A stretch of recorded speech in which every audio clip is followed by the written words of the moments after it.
भी अभिनंदन करता हूं जिन्होंने अपना खून और पसीना देकर इस बल को सींचा है और ऊंचाइयों तक पहुंचाया है। से मैं सीमा प्रहरियों की संगिनी एवं उनके परिजनों के धैर्य, समर्पण एवं सहयोग की भी सराहना करता हूं, जिनके बलिदान और प्रेरणा से एवं सहयोग की बदौलत हमारे बहादुर सीमा प्रहरी सुदूर एवं दुर्गम सीमाओं पर तैनात रहकर भी अपने कर्तव्य का बखूबी निर्वहन कर रहे हैं। एक छोटी शुरुआत से लेकर बल आज इतना विशाल हो चुका है कि दुनिया का सबसे बड़ा बल बॉर्डर गार्डिंग के क्षेत्र में माना जाता है।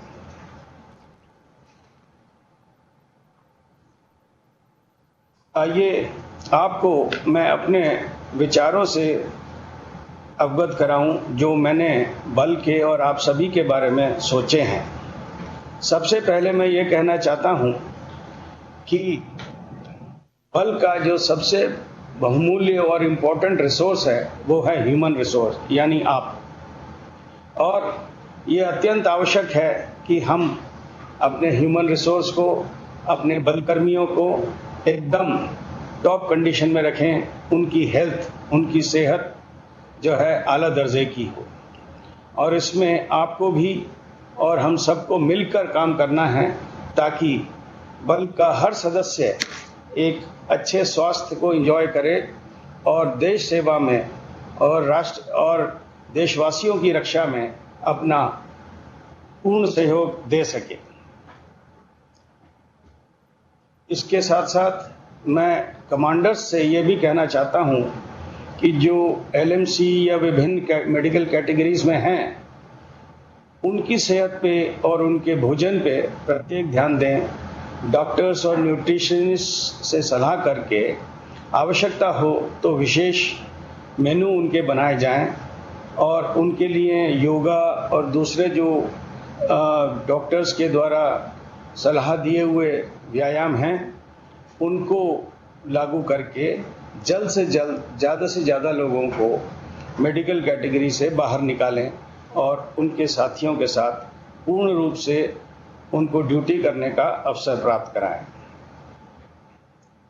दूसरी चीज़, मैं प्रशिक्षण से रिलेटेड मुद्दों के बारे में आपसे बात करना चाहता हूं कि अपनी ट्रेनिंग को, अपने प्रशिक्षण को बहुत सीरियसली लें और जो भी कोर्स में सीटें अलॉट होती हैं, चाहे बीएसएफ के अंदर हों या दूसरे बलों में या किसी अन्य इंस्टीट्यूट में हों, तो 100% सारी सीट इस्तेमाल करने के लिए हम लोग भरसक प्रयत्न करें। इसके साथ ही एक और चीज़ मैं आपसे साझा करना चाहता हूं कि जो हमारे कांस्टेबलरी है वो या तो पीआईटी करते हैं, अपनी एकेडमी, अपना आरटीसी छोड़ने के पश्चात किसी थिएटर में जब इंडक्ट होते हैं तो पीआईटी करते हैं या प्री प्रमोशन कोर्स करते हैं। उसके अलावा उनको बल में रहते हुए इन सर्विस कोर्सेज का बहुत ही कम अवसर मिलता है। तो इसके लिए हमें प्रयास करना है कि कैसे हम कुछ और इन सर्विस कोर्स करा सकें ताकि उनका जो कौशल है वो निरंतर बना रहे और उसमें इजाफा हो। इसके साथ ही उसमें जब ट्रेनिंग में जाते हैं तो अपने ड्यूटी स्थल से कुछ उनको रिलीफ मिलता है और दूसरे केंद्रों से आए, चाहे दूसरी बटालियंस हों या दूसरे सेक्टर्स हों, उनसे आए उनके साथियों से उनको इंटरेक्शन का अवसर मिलता है, जिससे इनडायरेक्टली भी बहुत सारी लर्निंग होती है। जैसे हमने अफसर लेवल पे भी महसूस किया है, जब हम कोई ट्रेनिंग के लिए जाते हैं तो थोड़ा सा जो अपने ड्यूटी स्थल का तनाव होता है उससे भी मुक्ति मिलती है और अपने साथियों से जो अलग एरियाज़ में काम कर रहे हैं उनके साथ इनफॉर्मल इंटरेक्शन से भी हमको काफ़ी लाभ होता है। तो इससे हमारे बल को भी लाभ होगा और हमारे जो साथी हैं उनके कौशल स्तर में भी सुधार होगा, ऐसा मैं मानता हूं। दूसरी चीज, हम जो भी चीज काम करते हैं ऑपरेशंस में या ऑपरेशंस के बाद, तो कभी कभी हम लोग शॉर्टकट ले लेते हैं, जिससे कई बार नुकसान हो जाते हैं। जैसे एक्सीडेंटल फायरिंग एक सिखलाया हुआ तरीका है कि खाली कर की कार्रवाई क्या है, ऑपरेशन से आने के पश्चात क्या स्टेप्स लेना है, उसको उनका जो सेक्शन इंचार्ज है, प्लाटून इंचार्ज है, उसके सानिध्य में ये कार्रवाई होती है। लेकिन कई बार हम लोग इसकी लापरवाही करते हुए या इसको इम्पोर्टेंट ना मानते हुए या किसी और कारण से कभी कभी इसमें ढिलाई हो जाती है और एक्सीडेंटल फायरिंग हो जाती है। जो मैंने अभी आंकड़े हासिल किए थे उनके अनुसार सन 2022 यानी पिछले साल से लेकर अब तक 45 बार एक्सीडेंटल फायरिंग हुई है, जो कि एक चिंता का विषय है। जो एक प्रोफेशनल फोर्स है, एक इतने स्वर्णिम इतिहास वाली फौज है, उसमें ऐसा होना बिल्कुल नहीं चाहिए। तो मेरी सभी से जो है रिक्वेस्ट है कि अपने स्तर पर उचित योगदान दें और इस बीमारी से तुरंत निदान पाएं।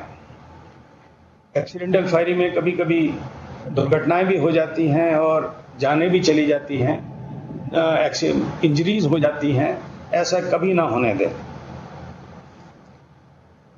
ऑपरेशन प्लान्स जब बनाते हैं, चाहे कमांडेंट लेवल पे हो, चाहे 2IC लेवल पे, तो आई एम श्योर आप बहुत अच्छे प्लान्स बनाते हैं, सिखलाई का इस्तेमाल करते हैं।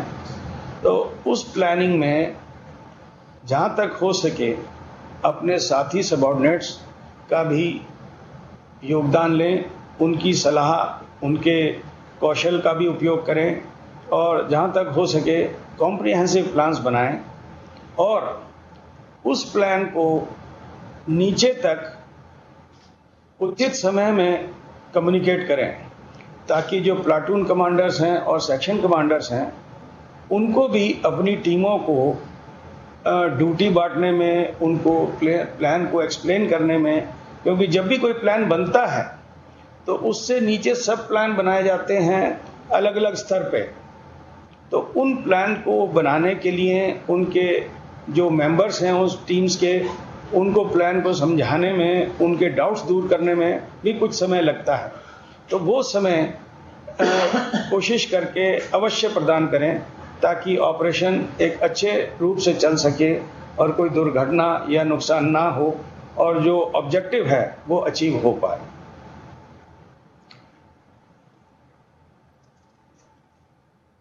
दूसरी चीज, हमारे पास अन्य स्पेशल गैजेट्स और इक्विपमेंट्स हैं, जैसे HHTI, DSMD एटसेट्रा। तो उनको कार्य करने का तरीका जो है, जो भी यूज़ करते हैं उनको ठीक से आना चाहिए। उनको ट्रेनिंग दी जाती है, मैं मानता हूँ, लेकिन बीच बीच में जहाँ संभव हो सके उनको रिफ्रेशर का भी प्रावधान हम लोग को करना चाहिए, ताकि कोई अगर चीज़ बेसिक टाइम में गलती सीख लिया या गलत आदत कोई पड़ गई है तो उसको हम दूर कर सकें, क्योंकि इससे हमारे साथियों के जीवन का भी सवाल होता है और कैजुअल्टी अवॉइड करने में मदद मिलती है। और इन स्पेशल इक्विपमेंट्स के रख रखाव और मेंटेनेंस पे स्पेशल ध्यान दिया जाए। मुझे मालूम है कि क्योंकि मैं अभी 4 बल में काम कर चुका हूँ बिसाइड्स माई कैडर केरला पुलिस, तो अक्सर क्या होता है कि हम गैजेट्स खरीदते हैं बड़े चाव के साथ, लेकिन कुछ दिन के बाद वो दाएं बाएं रख के हम लोग उनको इस्तेमाल नहीं करते, वो ख़राब हो जाते हैं, तो उनको रिपेयर में तत्परता नहीं दिखाते। तो मेरा अनुरोध है कि हर स्तर पे जिनके पास भी ये गैजेट्स हैं तो उनका जायज़ा लें, देखें वो सर्विसेबल हैं कि नहीं हैं, और सर्विसेबल नहीं हैं तो जल्द से जल्द उनको सर्विसेबल कराइए और उससे जो होने वाला लाभ है वो अपनी यूनिट को, अपने साथियों को अवश्य दीजिए। हथियारों की भी मैंने देखा काफ़ी टूट फूट होती है, जब बल इस्तेमाल करते हैं तो टूट फूट भी होती है। तो उसमें जो मैंने कई सारी इंक्वायरीज पढ़ी हैं उनमें ये देखा गया है कि इनमें से एक अच्छी मात्रा में इम्प्रॉपर हैंडलिंग की वजह से भी हथियारों में टूट फूट होती है। तो जब एक फौज है जो सिखलाई ली हुई है और जो पहले दिन से हथियार के साथ रह रहे हैं, उनके साथ ऐसा हो, ये जो है हमारी बल के गरिमा से कंपैटिबल नहीं है।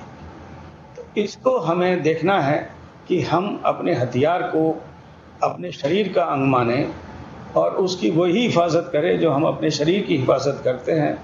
उसको हिफाजत के साथ इस्तेमाल करें, हिफाजत के साथ हैंडलिंग करें और स्टोरिंग करें, ताकि जो ज़रूरत पड़ने पे हम जो है हथियार का इस्तेमाल कर सकें। अगली चीज़ जो मैं कहना चाहता हूँ वो ये है कि हम एक बड़े राष्ट्र में कई सारी एजेंसीज़ के साथ काम करते हैं, वो चाहे भारतीय सेना हो, एयरफोर्स हो, दूसरे स्टेट के पुलिस फोर्सेस हों या दूसरे पैरामिलिट्री फोर्स हों, सिविलियन एजेंसीज़ हों। तो सबके साथ हमारा जो एटीट्यूड है वो एक कोऑपरेशन का होना चाहिए, ना कि कंपटीशन का। कंपटीशन भी अलग हम ऑर्गेनाइज करते हैं, चाहे ड्यूटी मीट्स हों, चाहे कमांडो कंपटीशन हो, चाहे स्पोर्ट्स की स्पर्धाएं हों, उनमें हमको कॉम्पीट करना है। लेकिन ऑपरेशन के टाइम हमें हमेशा सहयोग की भावना से सबके साथ काम करना है, ताकि उनका भी ऑब्जेक्टिव अचीव हो और हमारा भी ऑब्जेक्टिव अचीव हो। और मैं जानता हूं कि आप सब लोग विभिन्न स्तर पर इंस्पेक्शंस करते हैं और गलतियों को निकालकर उनको सुधारने का प्रयास करते हैं। इसके साथ साथ आप स्वयं भी अपने कार्य क्षेत्र में देखिए क्या आप गलतियां कर रहे हैं या क्या आप सुधार ला सकते हैं। तो हर रोज एक छोटा सुझाव, एक छोटा सुधार हम लाएं, क्या इसको कार्यान्वयन किया जा सकता है, इस पे विचार करें। ये अपने क्षेत्र में, चाहे एडमिनिस्ट्रेशन का क्षेत्र हो, बटालियन में चाहे रखरखाव का क्षेत्र हो, सफाई का हो, जो भी चीज़ हो सकती है, चाहे ऑपरेशंस हो, चाहे हमारा एमटी है, चाहे अस्पताल है, कहीं पे भी हर रोज़ थोड़ा इम्प्रूवमेंट लाएं, ऐसा एक जो है हम प्रयत्न करें, ताकि over a period of time हम जो है कुछ अच्छे सुधार अपने आप में, अपने वातावरण में ला सकें। एक और चीज़ जो मैं आपका ध्यान चाहूँगा वो है कि भारत सरकार ने अन्य स्कीम्स, कई सारी स्कीम्स हम लोगों के वेलफेयर के लिए लाई हैं, जैसे एयर कुरियर सर्विस, जो हमारे साथियों के लिए एक वरदान साबित हुआ है। मैंने दूसरे बलों का जो मेरा एक्सपीरियंस है उसमें ये एक वाकई वरदान है। हमारे साथी जो अदरवाइज इंटाइटल नहीं हो पाते वो इससे आ जा सकते हैं एयर कुरियर से, और अपने घर जाना हो या घर से लौट कर ड्यूटी आना हो तो ये काफ़ी मदद इससे मिल रही है। तो इसका आप लोग पूर्ण लाभ उठाएं, और आवश्यकता है किसी सेक्टर में इंट्रोड्यूस करने की या जहां है वहां उसकी नफरी बढ़ाने की, तो वो भी हमको देखना है कि उसमें कुछ करके सरकार को सुझाव देकर उसमें भी कुछ हम लोग अपने आप की मदद कर सकें, अपने साथियों की मदद कर सकें, तो वो भी एक प्रयास कीजिएगा। और हेल्थ से रिलेटेड भी एक और जो आयुष्मान CAPF योजना है उसमें काफ़ी काम हो चुका है, कुछ काम हो रहा है, तो इसमें भी आप पूरा जोर लगाएं और अपने साथियों को इसका पूर्ण लाभ उठाने में मदद करें। ये बहुत ही अच्छी स्कीम है। इसमें कहीं कहीं समझौते किसी अस्पताल से होने हैं या कुछ है या कहीं कठिनाई आ रही है तो वो बल मुख्यालय के संज्ञान में लाएं, ताकि यहाँ से उचित कार्रवाई हो सके। ऐसे ही IRCTC के साथ समझौता हुआ है, जिससे रेलवे टिकट और हवाई टिकट में सुविधाएं हुई हैं, तो उसका भी जिनको ज्ञान शायद नहीं हो उनको ज्ञान दिया जाए। अपने यूनिट में हर सिपाही को ये मालूम होना चाहिए कि ये सुविधा अवेलेबल है, तो इसका लाभ उठाएं। इसके अलावा भारत सरकार ने कई सारी स्कीम्स चलाई हैं, जैसे स्वच्छ भारत अभियान, उसके तहत कई सारे टॉयलेट्स गांव में बने हैं।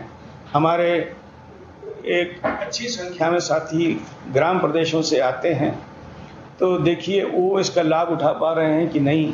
अगर नहीं उठा पा रहे और आप कुछ मदद करना चाहें तो अवश्य मदद कीजिए, ताकि सरकार की स्कीम्स का हमारे साथी, उनके परिवार, उनके पड़ोस उसका लाभ उठा सकें और जल्द से जल्द उससे जो तरक्की एंटिसिपेटेड है वो हमारे देश में हो और हम सच्ची देश सेवा कर सकें।